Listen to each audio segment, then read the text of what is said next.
Hello,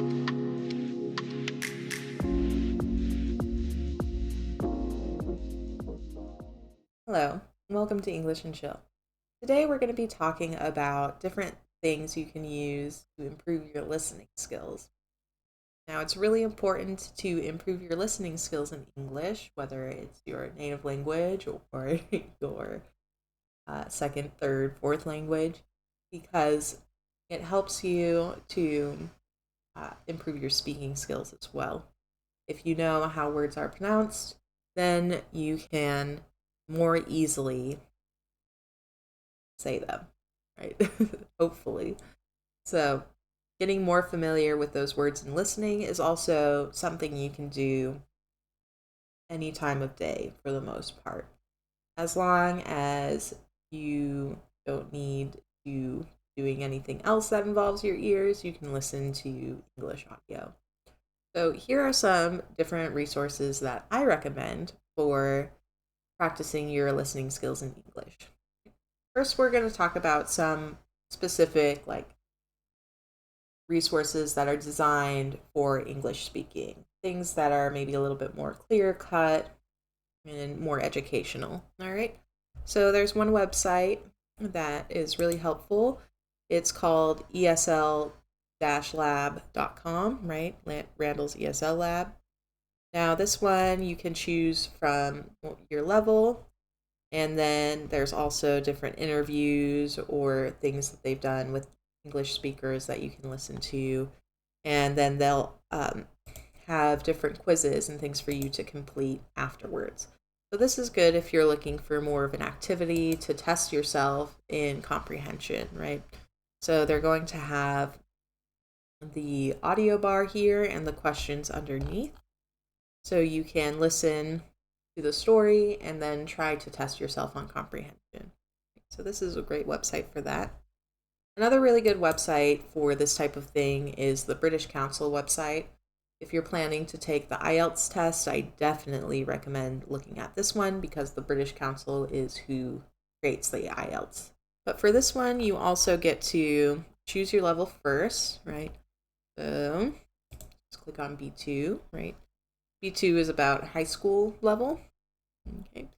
And then you can choose different lessons, right? And then these ones, they might not be as kind of user-friendly designed, but they do have similarly different quizzes you can complete for yourself to test your comprehension in the audio.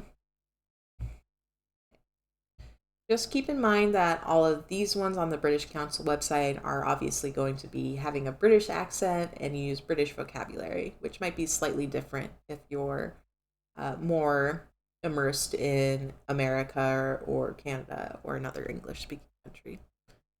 Right. So next, probably my favorite listening resource for speaking English. I use this one in my lessons all the time. BreakingNewsEnglish.com, right? So as you can see, every couple of days they post an article. What I love about these articles is they're so much shorter than a normal news article from a typical news outlet. So they're a lot easier to cover in a hour-long class. So we can get through the entire story, read the entire news article, talk through all the vocabulary, do all the comprehension, and usually have time for other activities too. So that's why I love these ones. Quick, easy, and they have all sorts of activities that you can do yourself for practice. You know, the website is a little old school looking, of course, but that's how a lot of educational websites are. So if you want to do the listening specifically, you can come over here. You'll see that you can either read along or not, depending on what you want to do, right? And you can answer different questions about the story. So you also get to choose with this one how quickly you want it read. It's going to be a British accent unless you select the North American one, which is always going to be medium, right?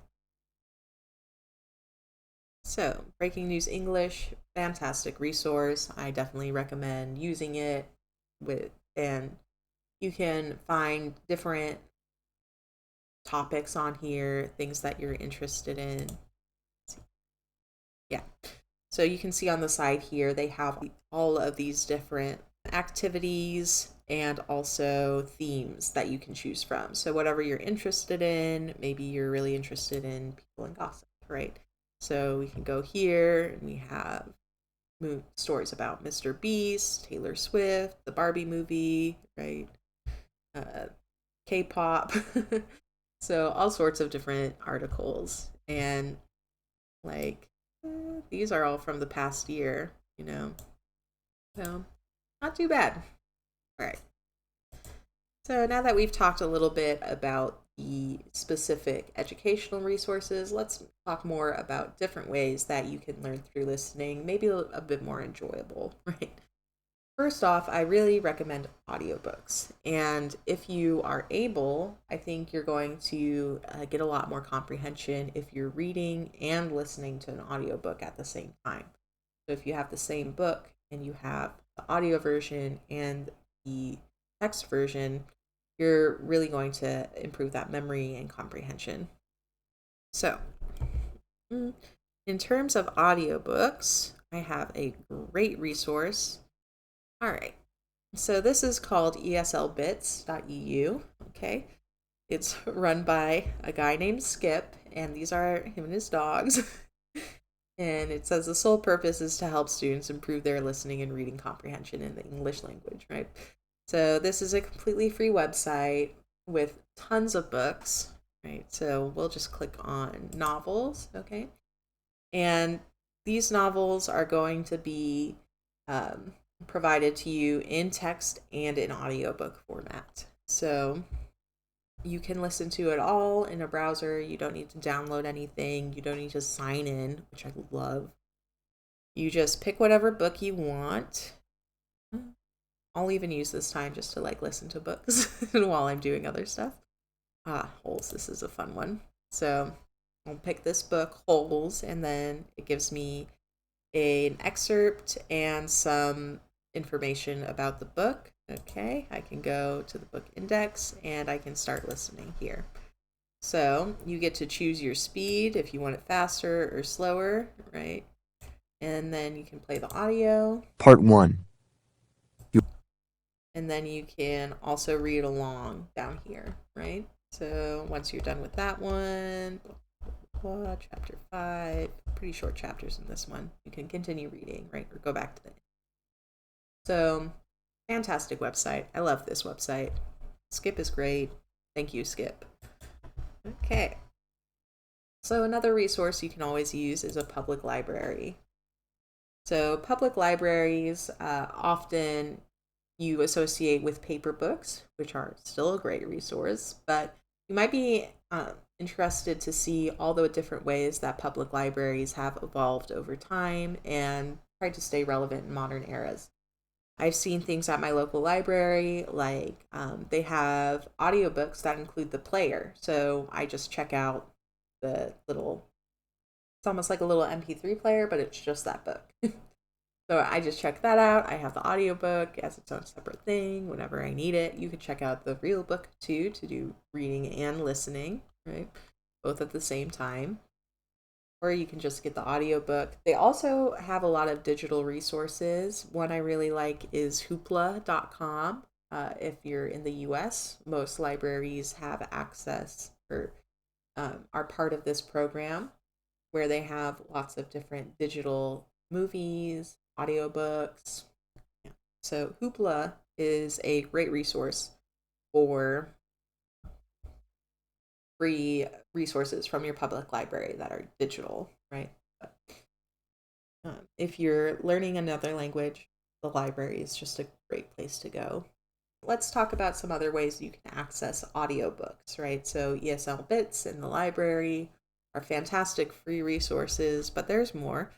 So one that's especially easy, just go to YouTube, type in full audiobook, and all these things pop up, right?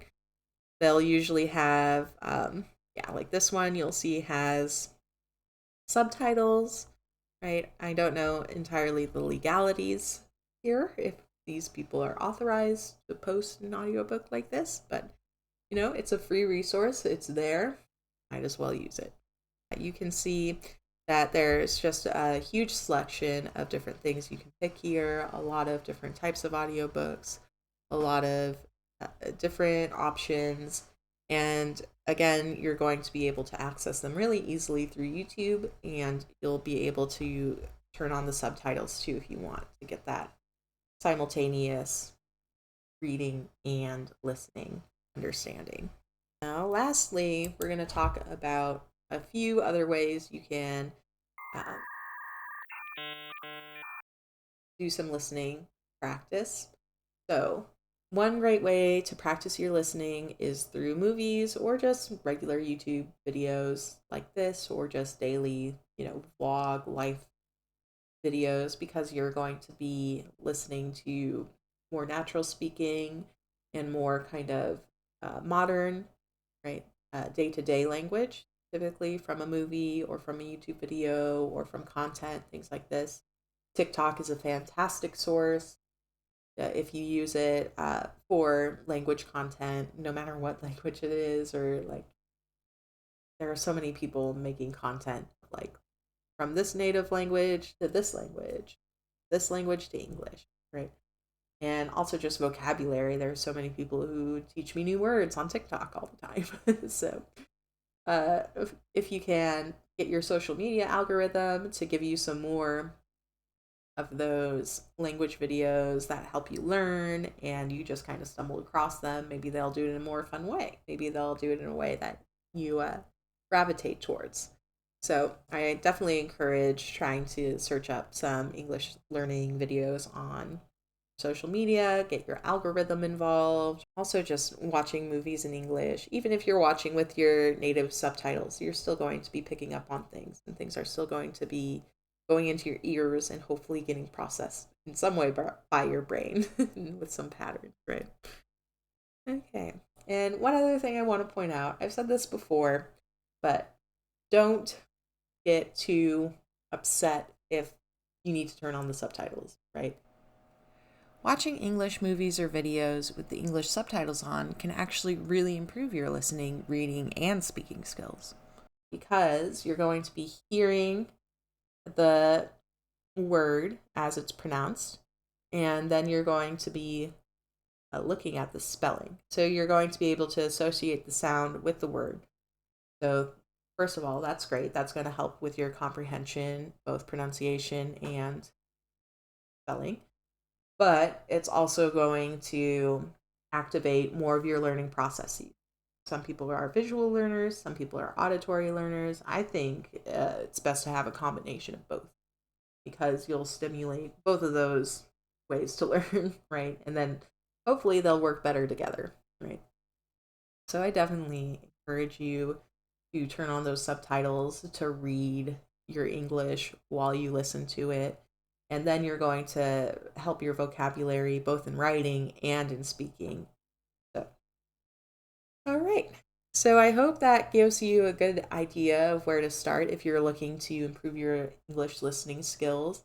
And I hope that this was a helpful video for you. If you liked it, make sure to watch one of the others that are on my page. Great. Bye-bye.